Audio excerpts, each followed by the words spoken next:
আল্লাহ বলতেছেন তার পবিত্র কোরআনে যে ইচ্ছে করলে আল্লাহ তোমাদের এক জাতি করতে পারতেন, ইচ্ছে করলে তিনি এক জাতি করতে পারতেন, কিন্তু তা করেন নাই।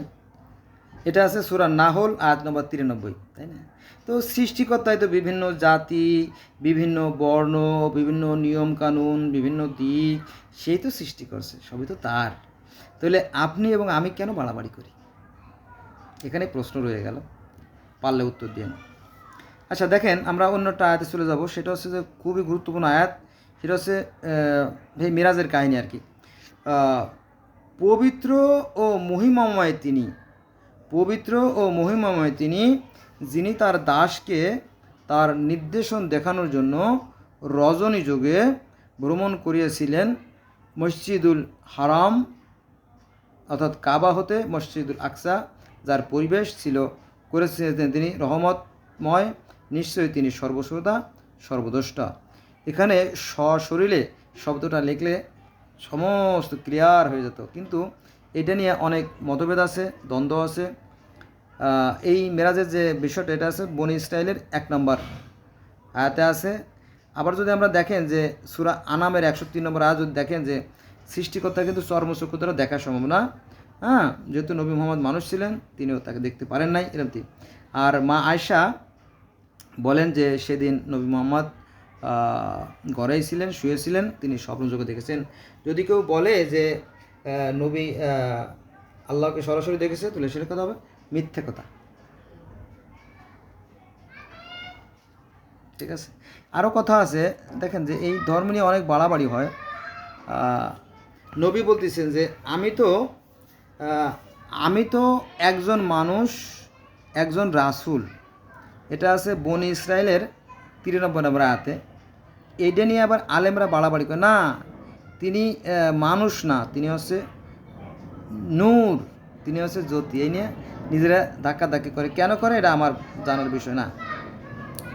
তিনি মরেন নাই। অনেকে বলে যে আমাদের পীর সাহেব গেছিল মক্কাতে নবী মোহাম্মদ সাল্লামের মাজার জিয়ারত করে, তখন নবী মোহাম্মদ সাল্লাম নবী এর হাত 40 হাত লম্বা হাত বের করে দিয়েছেন। এরকম অনেক ধোঁকাবাজি কিস্সা কাহিনী দিয়ে, বুঝছেন, জাতিটাকে একেবারে ধ্বংস করে ফেলাইছে। দেখ, এটা যার যার পাপে সে ভোগবে, একান্ত ব্যক্তিগত ব্যাপার।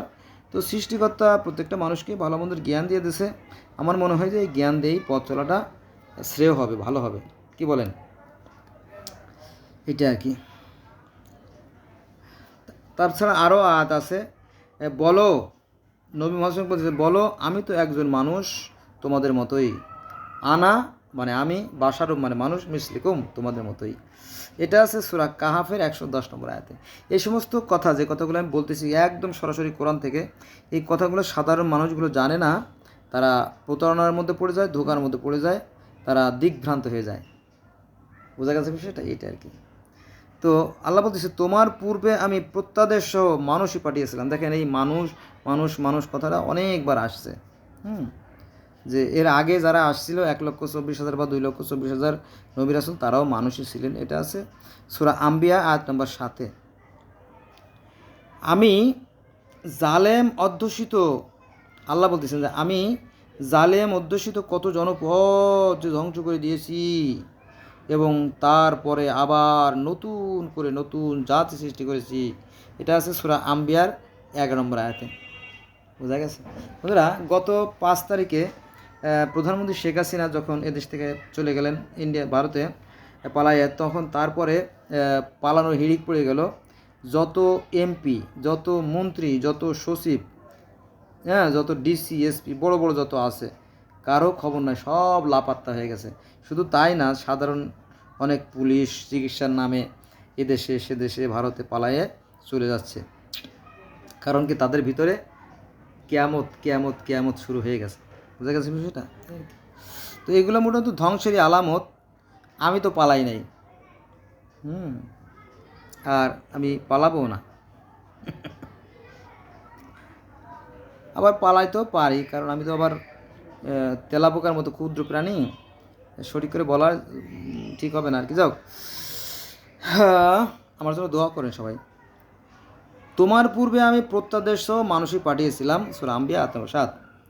আমি জালেম অধ্যুষিত কোনো জনপদ ধ্বংস করে দিয়েছি, তারপর নতুন জাতি সৃষ্টি করেছি। সূরা আম্বিয়া 11। এ হলো বিষয়, ঠিক আছে। তো সৃষ্টিকর্তা ধ্বংস করে দিয়েছিলেন, ধ্বংস করে দিচ্ছেন এবং আগামীতেও ধ্বংস করে দেবেন। এজন্য আসুন আমরা আমাদের বিবেককে কাজে লাগাই, ভালো কাজ করি। ভালো কাজের ফল কখনোই খারাপ হতে পারে না, আর খারাপ কাজের ফল কখনোই ভালো হতে পারে না। হইলেও সাময়িক হইতে পারে, কিন্তু চূড়ান্ত পর্যায়ে হইতে পারে। আর যেহেতু সর্বস্রষ্টা, তিনি তো খুবই সূক্ষ্ম বিচারক, তিনি তো আর অন্যায় বিচার করতে পারবেন না, তাই না? অতএব সাবধান হয়ে যান, ধার্মিক হয়ে যান, ভালো হয়ে যান। ধন্যবাদ সবাইকে।